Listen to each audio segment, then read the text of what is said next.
una trampa. Bueno, buenas tardes a todos. Esto para mí es un momento importante, ¿no? Por lo que vive la República, vengo en moto de allá de Caracas. Estaba en un evento con el señor alcalde, estamos en el gobierno en la calle, en el barrio en La Vega, en El Encanto, creo que se llama El Encanto, y bueno, haciendo trabajos importantes. Actualmente estoy dirigiendo lo que es la dirección de comunas de la alcaldía de Caracas. Tengo una misión que es hacer comunas. Acabo de recibirla, estoy en eso. Es una de las tareas que dejó mi comandante Chávez como necesaria, como importante, y que sin duda alguna tenemos una deuda fundamental. Y que además de todo esto, lo más significativo de esa tarea es profundizar la revolución social, política que estamos llevando adelante.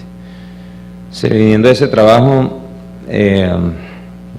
gracias por la invitación a todos los camaradas que hacen posible, a Silvia, a todo el equipo, Rodolfo, Manuel y a todos, ¿no? Y especialmente ustedes en estas tierras. Efectivamente nací por aquí. Yo soy morreño matasanto, es decir que tengo sangre por acá.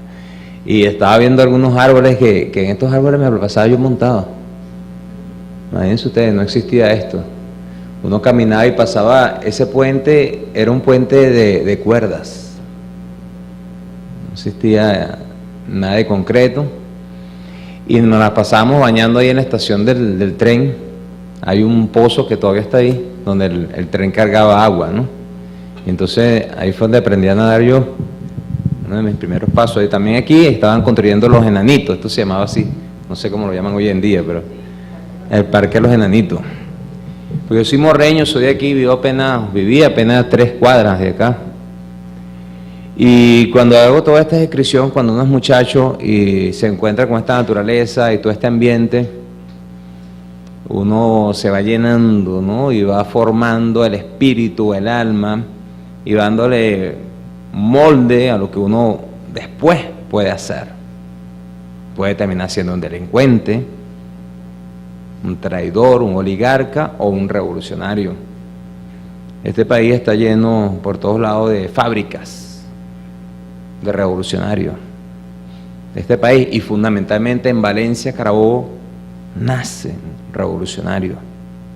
Es verdad que para este evento, que tiene mucha importancia hoy, yo diría, voy a atacar este tema desde el punto de vista politológico. No lo voy a hacer como historiador, porque no soy historiador, afortunadamente para mí, soy politólogo y especialista en historia de las ideas. Ese es todo mi trayecto intelectual que he venido madurando en los últimos años. Y lo más importante para mí, más allá de las anécdotas y las referencias históricas, que obviamente hay que hacerlas, es hablar de la cociata hoy. Yo diría, para introducirme, que estamos en una especie de cociata. Y eso es para agarrar patinitos, ¿no? Porque es interesante, importante estudiar la historia, porque nos ayuda, es una conexión desde allá a acá. Hay una referencia importante de hechos, eventos, de personas, que cuando lo entendemos, aquellos que han tenido la oportunidad de estudiar, evaluar, comprenderlo, leerlo o seguirlo, empezamos a darnos cuenta que está aquí presente mucho de eso que estaba allá, porque son los mismos personajes, héroes, luchas, es el mismo territorio. Y uno pudiese decir el mismo factor que en aquel momento creó todas aquellas condiciones de ruptura y revolución. El imperio atacando, ¿no? Tenemos un imperio gringo europeo en este momento que tiene una ofensiva total. Siempre la ha habido. Hemos tenido momentos muy críticos, pero teníamos un superhéroe, se llamaba Chávez, que se ponía su capa y salía a defendernos a todos. hoy en día está muerto. Así nos dice la oposición. Chávez está muerto para hacernos poner molestos y para provocarnos. Nos dice, Chávez está muerto. No, es verdad, Chávez está muerto desde el punto de vista físico. Pero justamente el Chávez que vive, el Chávez que está vigente, el Chávez que formó y creó todo esto, que es un espíritu, viene por ahí, anda por todos lados. Con esas palabras me movían todo, ¿no? Acordando tantas conversaciones con mi comandante. Y yo vengo de La Vega, barrio pobre, pobre, y esa gente pariendo y pidiendo cosas. Pero qué sabroso es encontrarse con ese pueblo, porque es encontrarse con Chávez. Uno escucha a Chávez. Es impresionante cuando ese pueblo acude, reclama, expone, se alegra, llora, porque entonces uno entiende la magnitud y la profundidad y el alcance de lo que es el hombre Chávez.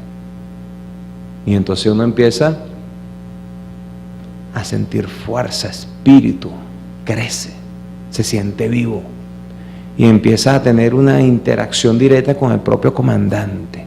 Pero hay que ser revolucionario para eso. No se puede ser godo, no se puede ser cobarde. Hay que estar dispuesto a abrir simplemente el corazón. No hay que tener una pistola, no hay que andar gritando, no, abrir el corazón. Cuando uno abre el corazón, ¡bah!, entra esa luz y esa energía que le dice, eres revolucionario, eres chavista. Y entonces uno empieza a trabajar y a abrir cambio.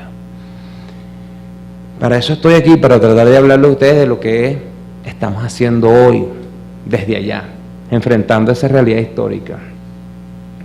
A la Cosiata no le podemos llegar, a mi juicio, sin entender el contexto. Podemos obviamente dar una serie de relatos y acontecimientos de lo que fue ese acontecimiento propiamente dicho. Esa ruptura, pudiese llamarlo uno, los que trabajamos y somos especialistas en todo el estudio del poder constituyente, uno tiene que darle necesariamente a la Cosiata el entendimiento de un proceso de ruptura. Eso lo llamaría uno de los filósofos más importantes, que tiene que ver con mi tesis de grado incluso, Antonio Negri, lo llamaría el acto constituyente, la Cosiata. En aquella época, estamos hablando de 1826, pero no le podemos caer a la Cosiata, una vez más, y con ello a todo ese proceso político que se dio en esa gesta, sin entender obviamente el proceso venezolano y ir a la génesis del proceso venezolano como revolución, que es 1810, sin duda alguna, 1810-1811. Y se crea, digamos, la revolución, para no llamar la república, se crea la revolución. Pero esos dos acontecimientos, en el 10 y en el 11, necesariamente hay que irse a todo un proceso atrás que lo acompaña, que crean esa independencia, que es un proceso de resistencia, es un proceso de lucha, es un proceso de construcción teórica, de sobrevivencia, pero también de amor, que se viene gestando durante unos cuantos siglos. Desde la llegada de los caballeros acá, por llamarlo de una manera decente ante ustedes, los señores que vinieron con su espada y su cruz a darnos palo para acá. Desde ahí empezó eso. Ahora, ¿por qué yo hago esta referencia atrás y de manera genérica? Porque hay otros acontecimientos que tienen referencia acá. Venezuela y este territorio siempre ha sido epicentro de luchas y de transformaciones importantes, no tan solo para nosotros, para ustedes, sino para el mundo. Y no es que hay muchos historiadores, de que aquí se han referido algunos, que suelen jugar mucho con esto de los datos históricos, con esa pedantería de leer y citar cuatro cosas y a partir de ahí creerse intelectualmente algo. Entonces, claro, eso los hace llegar a una posición de erudición que hacen tener un lenguaje con ello difícil, ¿no? Uno no puede entenderse. Carta tal, broma, no lo digo por los camaradas que están presentando, lo digo por esos historiadores, ¿no? Y entonces, eso se han dado el lujo al banquete durante años, subsidiado por no sé cuántos gobiernos, bueno, afuera y de adentro. Les han dado exclusivamente todos los documentos, archivo de Miranda y todos esos archivos, para que hagan, deshagan, inventen y teoricen, creen doctrina de por qué debemos ser unos dominados. Así es fácil. Y entonces han escrito, han llevado eso a la escuela, a la academia, nos han formado. Desde la ridiculez más sencilla de ponernos a hacer el acto de Colón, que somos unos indiecitos, la flecha y no sé qué cosa, ese acto tan ridículo, que no sé, muchos de nosotros, por lo menos yo lo viví bastante. Hoy en día creo que ya gracias a Dios como que no lo viven, pero uno era el indio, entonces venía uno y le dan el palo, eso no es horrible. Eso.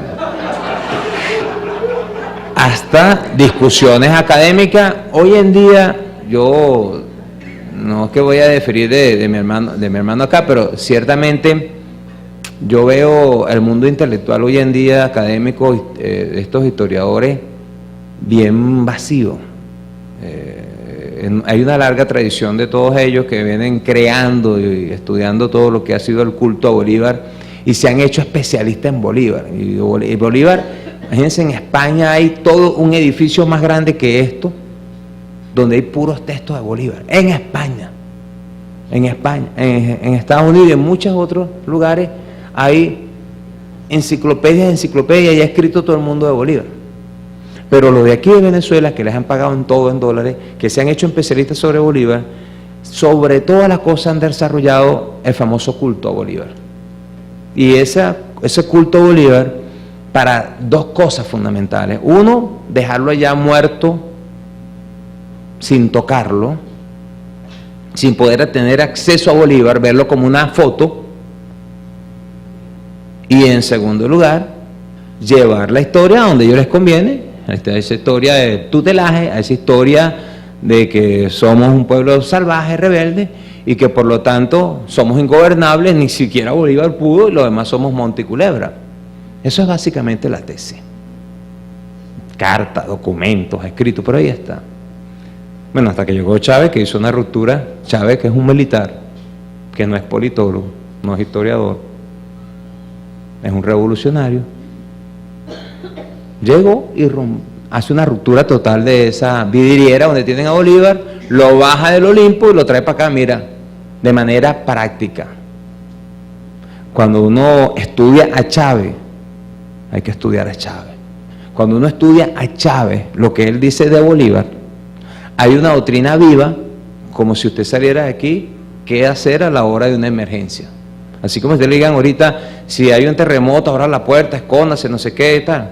Bueno, leyendo a Chávez, sobre Bolívar, él dice, bueno, si vienen los gringos, haga esto y otra cosa. Chávez ha escrito todo. Chávez es tan inmortal que pasaremos 200, 300 años descubriendo a Chávez sobre lo que Chávez escribió, entre otros de Bolívar.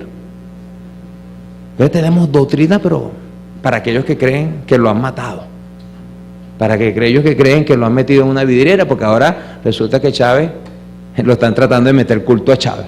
Están creando el culto a Chávez, la oligarquía están poniendo hasta verruga, le ponen al bailecito, ¿cómo se llama?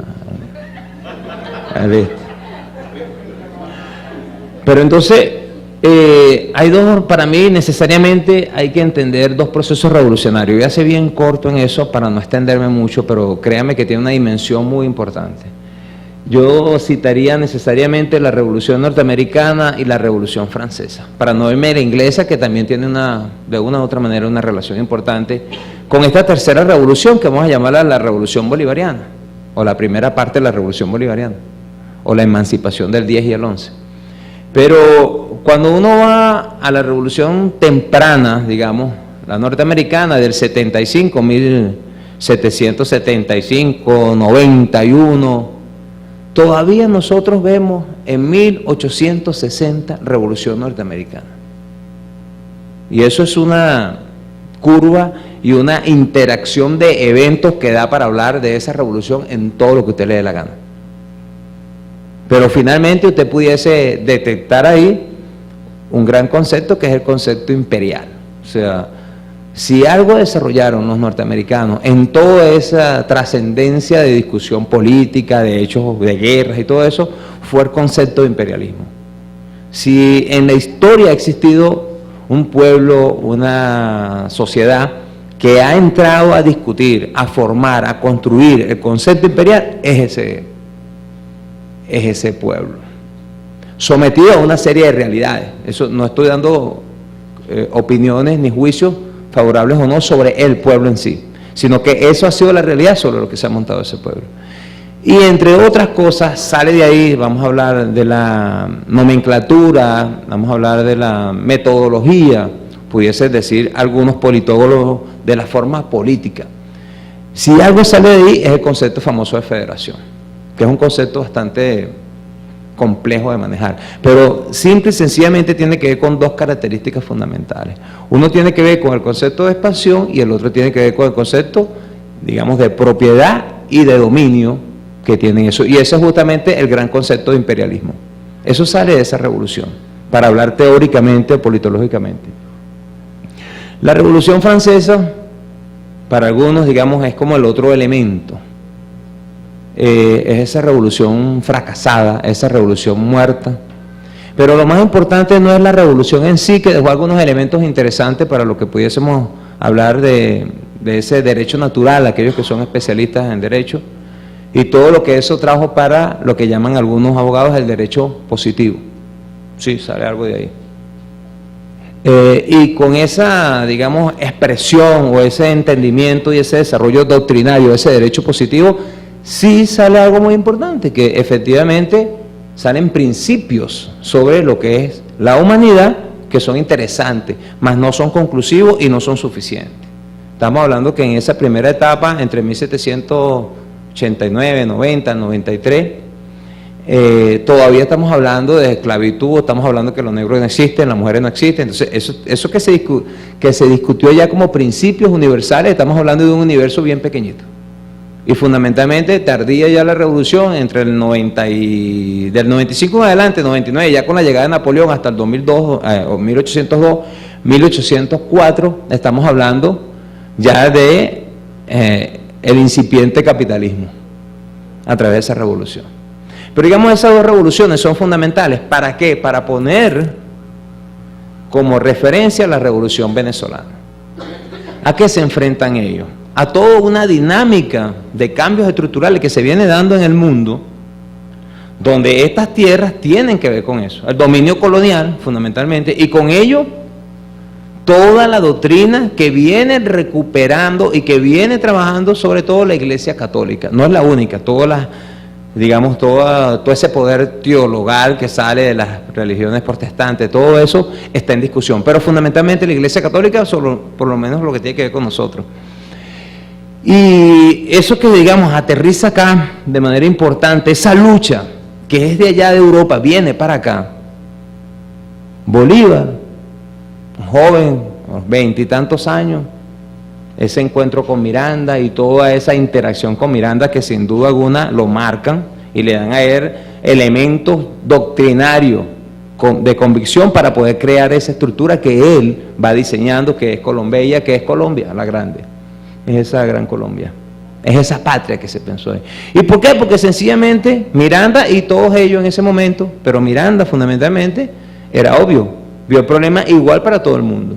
Y de ahí Miranda recorriendo todo el mundo, para algunos un loco, tratando de explicar su nueva tesis, humanista, totalmente, aunque fue un combatiente, un revolucionario en Francia, tiene esa diferencia conceptual y política doctrinaria con Francia y pretende y quiere ofrecer al mundo otra dimensión de su humanismo.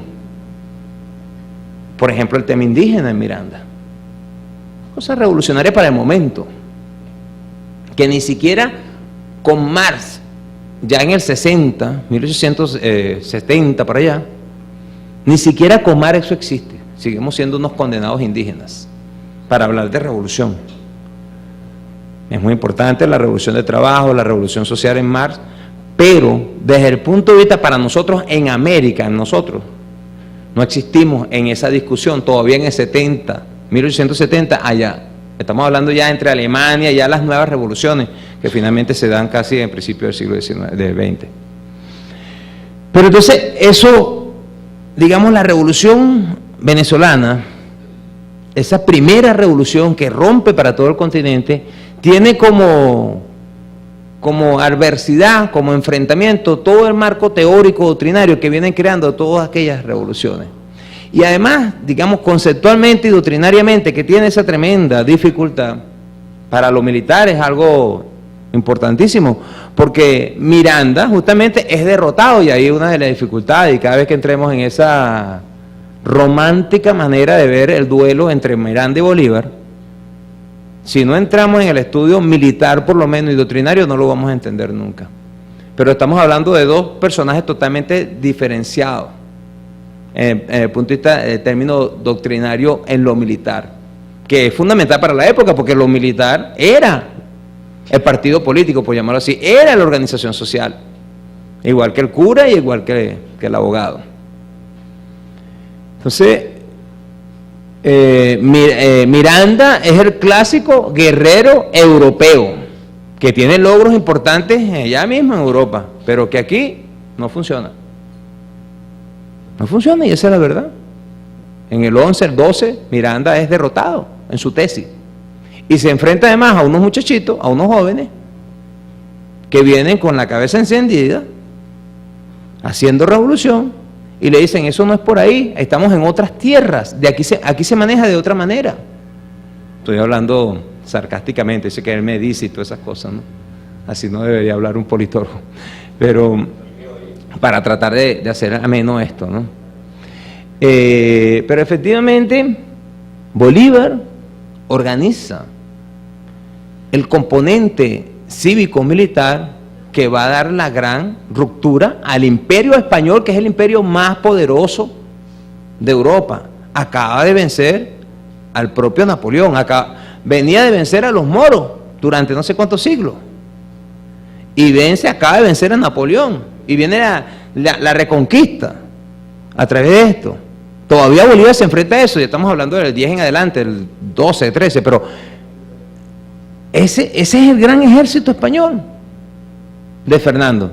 Ciertamente la afectación de todo lo que fue Napoleón y todo eso, pero es que lo venció, claro, por situaciones que también estaban pasando en Francia. Pero esa es la dinámica mundial a la cual se están enfrentando.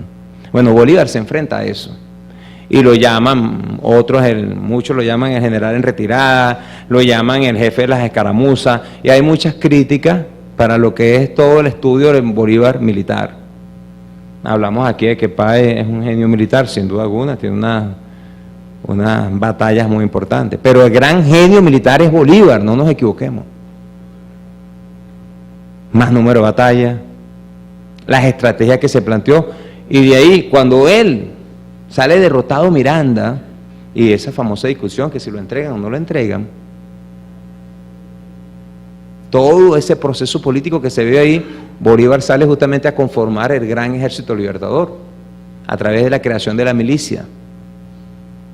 Y ya hay una diferencia sustantiva importante en aquellos modelos revolucionarios, tanto en inglés, en la norteamericana como en la francesa.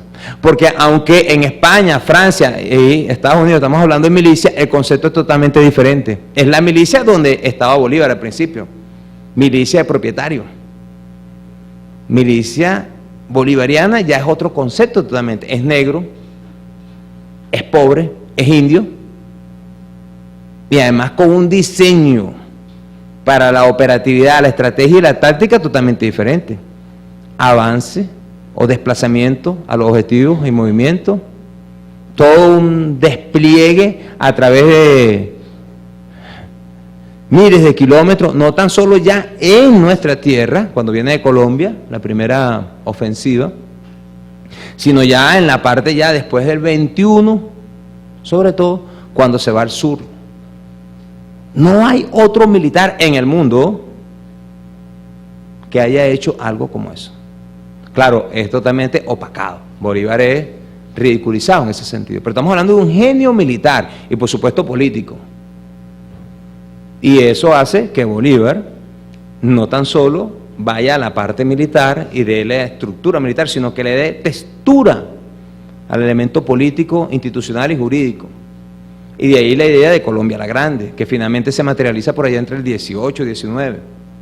Bueno, pero para ya aterrizar en la Cosiata, que es la ruptura importante, sin duda alguna PAE, que nace, digamos, de ese campo. Y es importante esto porque este individuo tiene un manejo, un adiestramiento de todo lo que es el campo, el terreno, muy parecido a lo que eran nuestros guerreros indígenas, por cierto. Pero es un hombre diestro totalmente en el campo. Y lo hace ser totalmente un victorioso ante tropas entrenadas, calificadas, adiestradas. Las destruye totalmente, ruptura, sorpresa, manejo del instrumento militar con una facilidad de lanza. Mientras habían individuos con florete y todo eso, con una lancita reventaban más rápido, que el tipo mientras cargaba venía, no sé qué, le salía con un caballo en medio del agua. No sé si usted quería a meterse en el río, sale un caballo con una flecha, una broma. Eso es PAE, lo destroza. Bueno, sin duda alguna, un héroe. Y pudiésemos, obviamente, perdónenme que esté haciendo estas cosas así, no se hace, para los historiadores es terrible. Gracias a Dios que yo lo puedo hacer. No soy ni historiador y soy político, me agrada meterme con los historiadores. También con los abogados. Pero, fíjense, cuando le damos, entendemos todo lo que es ese proceso de ruptura, la formación del Ejército Revolucionario o Libertador, y lo que es la organización que da Bolívar y la presencia de PAE, que termina finalmente, pudiésemos decir eso, termina, entre comillas, termina en la batalla de Carabobo, porque ahí es donde es la independencia, aquí es donde nace la república, por ahí se la pasa Sara Romer todos los días diciendo eso. Bueno, mal bien para nosotros, porque aquí hay gente que viene a decir que los godos, pero yo por lo menos soy hijo de godos, estoy metido aquí, yo no puedo llegar ahí de lastrarme de mi sangre valenciana. Soy valenciano y con mucho orgullo, ¿no? Estoy en Caracas, mi comandante me mandó para acá muchas tareas, pero llego a Valencia aquí en mi corazón, llego a este parque, estaba respirando, viendo esos animales, viendo todo esto aquí, y yo recordando, porque como dije, aquí me formé como revolucionario, en estas calles. Ahí me la pasaba con Quemado. ¿Saben quién es Quemado? ¿Ah? Quemado es el papá de Bernardo Valencia, de los toreros, y entonces tenía sus caballos ahí, y nos montamos y le damos palo, ese caballo, otras cosas hacíamos con las burras y cosas raras, pero sobre todo con los caballos. Así que nosotros somos del barrio allá arriba, de allá abajo, ¿no? Y entonces, bueno, uno era muchacho, tenía 12 años, 11 años, esa edad uno, allá están los muchachos, ¿saben qué son? Pero entonces uno agarra sentencia aquí, y aquí, así como pongo ese sarcasmo y ese chiste grosero, no vayan a seguir ese ejemplo los muchachos hoy en día. Pero bueno, uno vivía aquí en estas condiciones. Pero aquí aquí salieron también las bandas armadas de los ADECO. Traer los camaradas y los amigos los Malpica. Entonces salían las grandes bandas a atracar, a matar, a Caracas y a todos lugares del país. Eso es San Blas, parroquia. Difícil crecer en el medio de eso. Si a uno lo amarraba en un pote y si que no se soltaba, lo pasaban por el filo. Cosa rápida. Y lo que hoy en día es tan común en muchas partes y matado y no sé qué, eso era nuestra escuela, trasbordos, cosas. Entonces esa es parte de mi formación, no es nada más el campo, la diversión, es parte de esa realidad social que hoy me tiene, por ejemplo en el barrio allá en La Vega, sabroso reunirse con ese poco malandros y gente ahí, ¿no? Gente de pueblo y gente muy humilde, esto, pero también los malandros, ¿no? Pues no puede llegar allá y decir, no, los malandros no, gente malandra que quiere cambiar. Malandros que quieren aportar a esta revolución, que han sido apartados, que han sido calificados, hay que recuperarlos, o menos que hagamos, empecemos a matar a todo el que digan que es malandro. Que eso, bueno, yo no estoy de acuerdo, ni Chávez estuvo de acuerdo, y creo que este pueblo jamás tiene esa conciencia, pero estamos dispuestos a darle vida y amor a todos ellos, a esos muchachos. Y entonces uno se siembra aquí, ¿ves? Porque a uno lo acostumbran a tener el valor, la disciplina, la energía para enfrentar esas cosas, ¿no? Y la experiencia. Pero volviendo al caso nuestro, para la Cosiata, Es aquí en Carabobo donde se da la gran batalla. Imagínense ustedes, perdonen que me traigo esto aquí, voy a hacer como los historiadores, con una liana, me voy a traer así, de 1821 para acá. Pero imagínense ustedes que estemos acá y nosotros seamos el Ejército Libertador y le acabemos, imagínense que está el niñito este allá al otro lado y le caemos a palo todito, estamos en guerra, ¿no? Estamos haciendo un ejemplo que no es ese. Le caemos a palo y lo vencemos.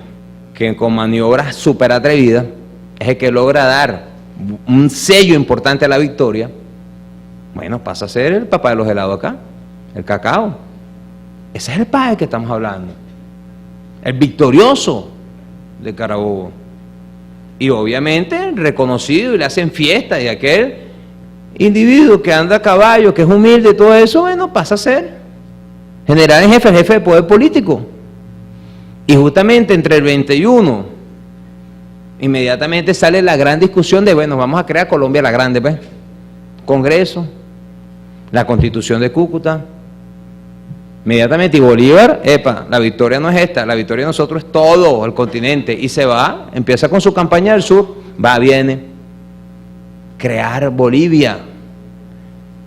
Crear Bolivia era quitarle el virreinato a los europeos, y además a las nuevas élites que estaban saliendo en el sur, que ahora es que uno lo ve medio negrito, pero en aquel momento, todavía, antes de Chávez, los negros para abajo del sur, nada que ver. A los indios los escondían, los tienen allá por allá, a palo limpio en Chile. Ahorita es que están saliendo un poquito los indios, los pobres, los que no tienen dientes, para allá. Pero todos se los escondieron. Los aniquilaron, las dictaduras, y sobre todo en la época de la colonia, nada que ver. Casi todos venían directamente de Europa, se mantuvo esa oligarquía. Bolívar se enfrenta a esa realidad y va a dividir políticamente el sur, porque era prioritario para poder sacar el ejército español de todo el continente. Bolívar un poco más atrevido, iba para el norte, México, incluso pensó Puerto Rico y la propia España. Bolívar estaba incendiado desde el punto de vista político, algo así como Chávez. Chávez estaba incendiado, iba para Rusia, iba para el Medio Oriente, iba para China, con ese avión y el Camastrón. ¿Se acuerdan del Camastrón? ¿Cómo le sirvió ese avión? ¿Verdad que Chávez está bendito por la humanidad y por el cielo? Porque ese avión, nosotros andábamos en el avión y los truenos pasaban, y uno andaba era rezando de aquí para allá con ese avioncito, y se movía, pero no, se caía como 800 metros, y uno se empezaba, y mi comandante comiendo, ¿qué pasa? No sé, pero bueno, había que tener guáramo, pues no podías ir, mi comandante, estoy asustado. Usted sabe que una vez yo le dije a mi comandante, mi comandante, que no le puedo decir cosas, porque yo le tengo miedo. Tú eres pendejo, mucho, y empezó a formarme ese lío, ¿no? Cuando uno no le hablaba, uno tenía que saberle decir cómo decírselo, ¿no? Pero había uno, estamos hablando de un personaje con una magnitud, que los que trabajamos éramos su guardaespaldas, los que trabajamos con él, quedábamos entre sorprendidos y a veces él. Yo me acuerdo que venía la gente y le daba papelito y le daba golpes al presidente, uno tenía que quitarle. Y uno tocaba a alguien y el lío que le decía a uno, mi comandante, uno duraba como 3 días llorando. No se sentía culpable por mi culpa. Porque no le gustaba que le tocaran a nadie. Y había gente que lo agarraba, Chávez, no te vayas. Y lo agarraban por la oreja, por el pelo, por la mano. Entonces uno tenía que quitárselo. Pero tocar a alguien y él se daba cuenta, entonces no era fácil. Cuando uno de los problemas que tuvimos con la seguridad de Chávez, yo no tengo la menor duda que a Chávez lo mataron los gringos. O sea, yo soy especialista en seguridad y no tengo la menor duda. Claro, mi comandante no era fácil, ¿no? Toda la seguridad. Cuando llegamos al gobierno, inmediatamente quien montó la seguridad del presidente Chávez fue el Servicio Secreto Norteamericano. Estaba ya la DC cuando el momento, y llegaron los gringos a montar la seguridad de Chávez, a enseñarnos a todos los que estábamos ahí en la seguridad de Chávez, cómo cuidar a Chávez. Entonces, por ahí imagina. Por cierto, muchos de ellos le dieron pasaje y cosas, se lo dieron para el norte, y son los que meten Chávez preso el 11 de abril. Y yo los combatí, los perseguí. Imagínense que yo siempre pongo esta anécdota, ¿no? Para que nos ubiquemos. Yo era su jefe de seguridad, y salía a la caravana, y yo estaba por allá por otro lado, ¿no? La otra puerta, pues el presidente iba a salir por tal lado. Entonces, como el presidente se iba, y a veces salía en peluca y a veces se iba solo en el carro, o sea, no era fácil, ¿no? No era fácil. Se metía en una panadería y yo, ¿qué es esto? O sea, en 5 minutos hacía ruptura de todos los protocolos de seguridad. Pero uno se quedaba así parado y él se iba, y se lo llevaban. Después yo tenía que irme en taxi persiguiendo a la caravana para ver dónde estaba el presidente. Y yo era jefe de seguridad. Se podrán imaginar. Pero un personaje, ¿no? Abrazando a los indigentes, abrazando prostitutas, se metía a cosas, le daban de comer así, un indigente, y le daba de comer y comía. Uno tenía que andar, no, Dios, pecado concebido y cosas de esas, ¿no? No era fácil, ¿no?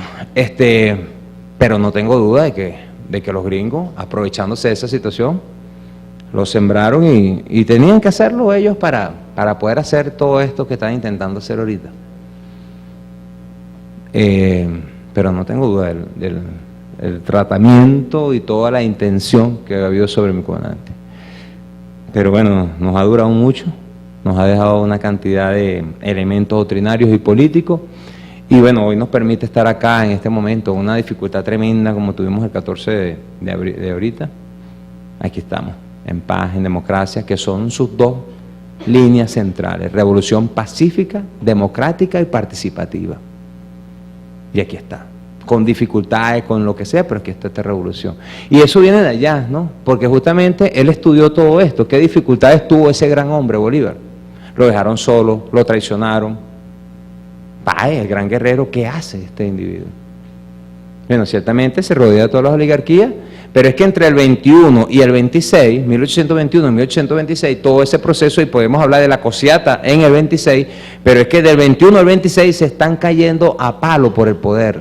Bolívar está afuera, va y viene, manda, y aquí se están cayendo a palo las oligarquías por el poder, y agarran a los grandes cacaos, a Páez, a Santander, y aparte de todo el poder económico de algunos de esas grandes familias como Peñalver, y bueno, básicamente empiezan a crear una estructura. Bolívar ya es un obstáculo. Déjalo por ahí ese loco, que además repúblicas aéreas y no sé cuántas cosas que crearon sobre Bolívar. Pero desde el 21 al 26 hay todo un proceso evolutivo para crear finalmente la cosiata, que es la ruptura. ¿Y por qué digo yo esa ruptura tan importante, y el hoy sobre todo? Porque, bueno, nosotros nos conseguimos ahí con la traición, efectivamente, pero sobre todo, y por eso puse como referencia las dos revoluciones previas, que el concepto de nación que viene de Europa es un concepto sobre la propiedad, es un concepto que tiene que ver con las oligarquías, totalmente diferente a lo que plantean los libertadores nuestros, o sobre todo Bolívar, porque sabemos que Bolívar y su propuesta no tuvo tampoco, no fue aceptada de inmediato. Por ejemplo, liberar a los negros. Bolívar tuvo problemas con todo eso, las tierras, problemas en las tierras, que era además el poder político. La organización militar estaba en el poder de las tierras. El que tenía tierra tenía tantas leguas, el que tenía tantas leguas tenía producción de cacao, de maíz, no sé qué, o de animales, y tenía tantos negros por tal broma y tal cosa, y esos negros le daban un papel, un fusil y un palo, y era el ejército, ejércitos particulares. Que anterior a eso eran las famosas milicias que lo manejaban los europeos, los españoles. Pero después eso fue transformándose, y es lo que el Libertador revoluciona, la pone en práctica, pero toda esa, la gran mayoría de los jefes militares que estaban en la revolución no querían eso. Y Bolívar, que sí es el gran doctrinario y es el que va dando la estructura a eso, y ciertamente esas propuestas de Bolívar, que son muy discutidas acá, pero el concepto republicano que presenta Bolívar es muy diferente al concepto de nación que viene de esas revoluciones, que es el concepto de propietario, que es el concepto de independencia para ricos, que es el concepto de excluir, es el concepto de soberanía, de Estado para los que tienen la tierra. Y Bolívar empieza a darle un concepto totalmente republicano, es colectivamente construimos, educamos primero, damos instrumentos, liberamos y después hacemos la nación, no de propietario, sino la nación cultural, todos somos iguales. Y por eso Chávez muy bien explicaba a Bolívar como un pre-socialista, porque Bolívar da una doctrina extraordinaria de una ruptura con ese concepto que fue formado ahí. Y esa concepción de república tenía que ser cambiada por la nueva oligarquía que estaba llegando, y ahí ponen a Páez como el gran interlocutor, también a Santander y a otro. Pero también Bolívar, Sucre lo enfrentó allá, en Ecuador, Perú, están enfrentando esa realidad también, porque toda esta oligarquía, una vez que empiezan a derrotar el ejército español, que lo derrota fundamentalmente Bolívar, sin ánimo de hacer apología a Bolívar, pero como el gran guerrero, el gran estratega, el gran militar, él es militar de carrera, para muchos mediocre, pues no se graduó de primero, no sé qué, pero es un estudioso de lo militar. Hay varios estudios donde inventa ese arte militar él mismo, empieza a estudiar doctrina, Montesquieu, Gilbert, y hay un profesor aquí que ha hecho un extraordinario trabajo sobre eso, y Bolívar inventa todo, le va dando estructura a su propia estrategia militar. Bueno, eso es lo que hace que efectivamente cree problemas para estas élites, y de ahí la cosiata, de ahí expulsen a Bolívar, de ahí que no haya repúblicas, menos hacia el norte. Imagínense toda esa oligarquía gringa que veía, si veía a Miranda como un loco, a Bolívar lo veía como un peligro, porque ya Bolívar quería ir para allá. Mientras ellos estaban en guerra, Bolívar iba, mira, vamos para allá a darle independencia a ustedes, y se suman a la República de Naciones. Por supuesto, las oligarquías allá del té, de toda esa explotación agrícola que estaba en el norte, nada, también en el sur. De ahí donde viene. Pero además, doctrinariamente, Bolívar se enfrenta a los grandes teóricos, Constant, fundamentalmente Constant, que empieza como un debate particular sobre el tema de la libertad. Y ahí empiezan a crear en Bolívar todo el endiablado que también lo habían hecho previo a Miranda, para ir creando el contra Bolívar doctrinario, no tan solo el lograr la desunión desde el punto de vista político al proyecto gran colombiano, sino desde el punto de vista doctrinario, matar a Bolívar, desde el punto de vista doctrinario. Por eso, ¿cómo tienen que elevar a un gran jefe militar? Que es Páez, un hombre exitosísimo, y lo hicieron más exitoso, que primero fue a negociar con el norte y después fue a entregársele primero a Inglaterra y después a España. Y todas esas tierras que decía el compañero, casi todas las negoció con los españoles y con los ingleses. Y todavía, hasta hace poco que nosotros tuvimos, pues el presidente Chávez dio órdenes de instrucciones de liberar esas tierras, todavía esas tierras estaban al nombre de los ingleses, que además decían que Bolívar se las había regalado. Mentira, o sea, los bichos hicieron todo un trabajo y se quedaron con casi 600.000 hectáreas en el país, de las mejores del país. Todavía tienen una por ahí que hay que darle palo, pero bueno, no puede haber tanto al mismo tiempo. Entonces la cosiata es eso. ¿Y por qué yo sobre todo digo hoy? Y me interesa hoy esto. Bueno, porque hoy también tenemos un imperio, Chávez muerto. Ya no tienen a Chávez, dice la oposición, no tienen a Chávez, malditos y no sé qué cosa. Y nos tiraron una trampa ahí en la Asamblea Nacional. Claro, lo que ellos no se esperaban, uno, es que con la muerte de Chávez, aquí el pueblo se mantuviera primero la lealtad a Chávez, que se demostró durante esos primeros 10, 14 días de la muerte de Chávez. Eso fue una sorpresa para todo el mundo, y empezaron los opositores y ya Chávez era bueno, y ahí está, ya Radosky se estaba poniendo la verruga y todo. Pero sobre todo después en plena campaña, nosotros todavía afectados, todavía andamos unos por ahí llorando. Estos señores están disfrutando y bonchando y haciendo todas las estrategias para llegar al poder. Y yo fui uno de los que alerté del proceso electoral, difícil, sabíamos de eso, las circunstancias. Pero bueno, tenemos que enfrentarlo y gracias a Dios ganamos. Yo digo gracias a Dios no porque sea un milagro, gracias a Dios que hay un pueblo de 7,5 millones que son chavistas, duros. Antes teníamos 3, ahorita hay 7,5 millones. Y eso es bastante. Eso es fortaleza y esa es la patria que dice Chávez que tenemos, ideológica, política, culturalmente, diferente a esto, que dejaron solo a Bolívar, lo sacan, diferente a esto. Aquí acabamos de elegir a Maduro por instrucciones de Chávez, tenemos que decir la verdad. Bueno, pero también por instrucciones de Chávez hay que seguir la revolución creando patria. No es nada más elegir a Maduro. Fíjense que esta semana iba a haber todo un saqueo, conspiraciones, están reventando la luz. Sobre todo allá en Fuerte Tiuna. Fuerte Tiuna está al frente del Valle y Coche. Entonces, ¿sabes qué hicieron el lunes?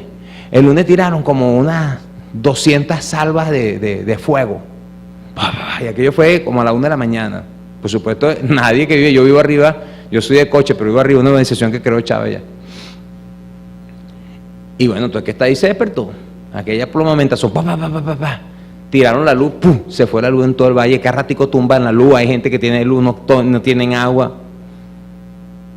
Y entonces después aquel palo de agua, que yo no sé si existe máquina del tiempo y los gringos y todo el sistema que dicen por ahí, lo que es cierto es que cayó un palo de agua que todo el mundo para la calle, pues. No sé, fuego, todo el mundo con terror. Pero Fuerte Tiuna, ¿por qué? Porque los militares están al frente, muchos militares viven ahí, todo el mundo va para allá, entonces están creando una conspiración dentro de los militares, captando militares, creando terror en los militares, creando todas estas condiciones de desequilibrio, no tan solo, bueno, lo hicieron el 14, pero yo no tengo que explicar acá, y todo lo que han hecho. Y bueno, llegamos con Maduro, hemos escogido gobierno, y puede haber crítica, yo no estoy diciendo que es perfecto de nada de esto, pero no voy a entrar en esas consideraciones. Pero nada más y nada menos, ayer Maduro estaba recibiendo la presidencia de la UNASUR, ¿no? Era de Mercosur, perdón, que no soy historiador. Entonces, pero eso es un paso importante de consolidación. Bueno, nos falta mucho. Nos falta tener pueblo comunal. ¿Qué es pueblo comunal? Un pueblo que no dependa del Estado. Un pueblo que intervenga, cree, produzca, defienda.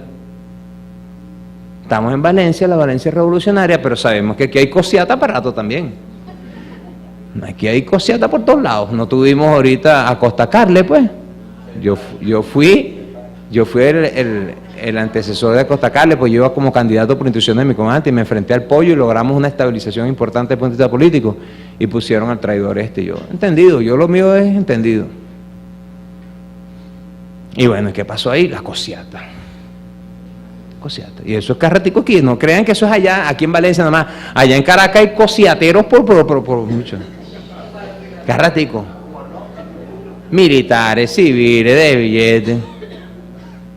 Pero hay pueblos que nada tiene que ver con cosiata. Ya acabamos de hacer una demostración con dolor. Pérdida de nuestro comandante desde el punto de vista físico. Con una guerra que nos quitaron agua, comida. El dólar lo tienen, lo dicho, esta oligarquía es tan grosera, que maneja el dólar, ellos. Nosotros ciertamente por vía en la empresa petrolera tenemos dólares, pero ellos manejan el dólar, porque toda la banca la manejan, toda la empresa que trae de afuera la manejan, y además están subsidiados por el gobierno para manejar los dólares. Entonces se le da un dólar a 6 bolívares, y el producto te lo traen a 24, que además no lo consigue, que además ahora se lo están dando al buhonero para que lo revenda. Y te dan un cupo, es tan grosero, que hay ahora los cupos por Amazon, para comprar harina pan.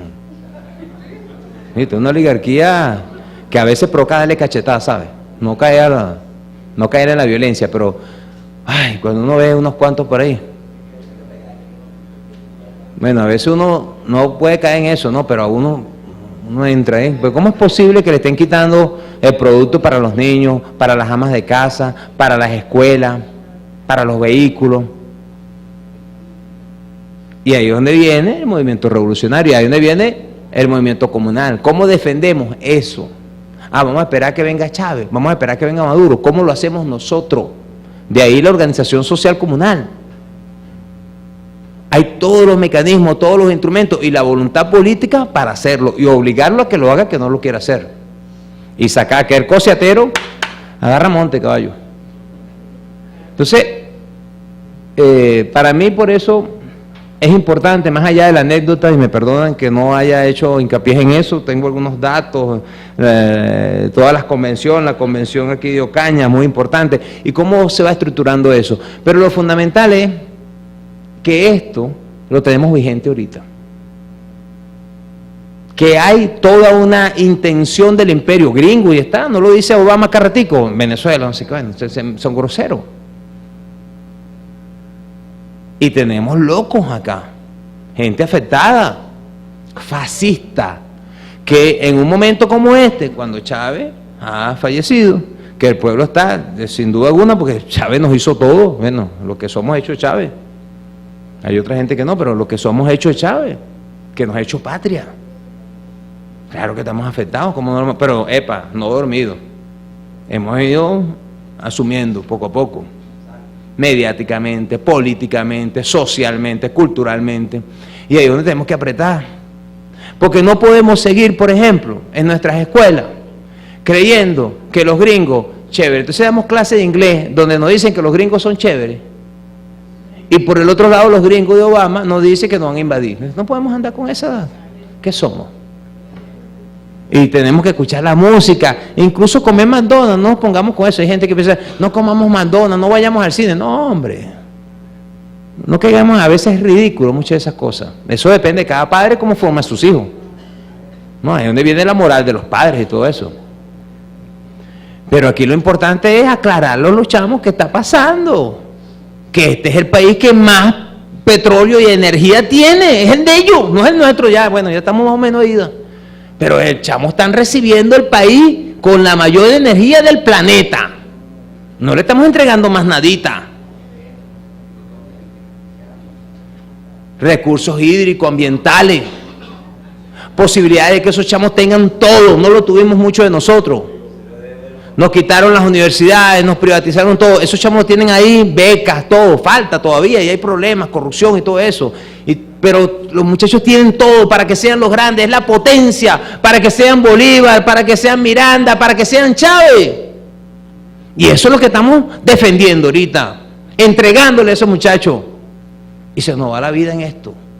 Chávez no entregó su vida pues por nosotros. Él juró. Bueno, todos tenemos que hacerlo, porque ¿quién no se va a entregar y no se va a sacrificar por un hijo? ¿Qué le vamos a entregar a esos muchachos? Una patria hipotecada. Un loco como este que manda a la gente para la calle para que la maten.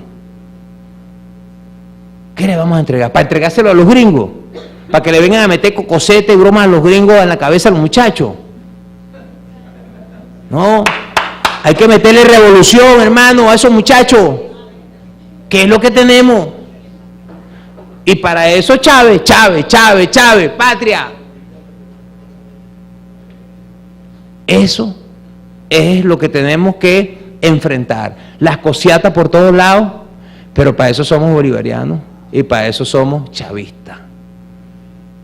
No podemos estar hablando de un pasado desde un presente que a veces es muy difícil comprenderlo, pero un presente que tenemos ahorita vigente que está conectado a ese pasado, oligarquía, el imperio, todo eso que viene de allá. Nos quieren quitar la energía, no quieren seguir como nos quitaron en aquel momento, nos saquearon.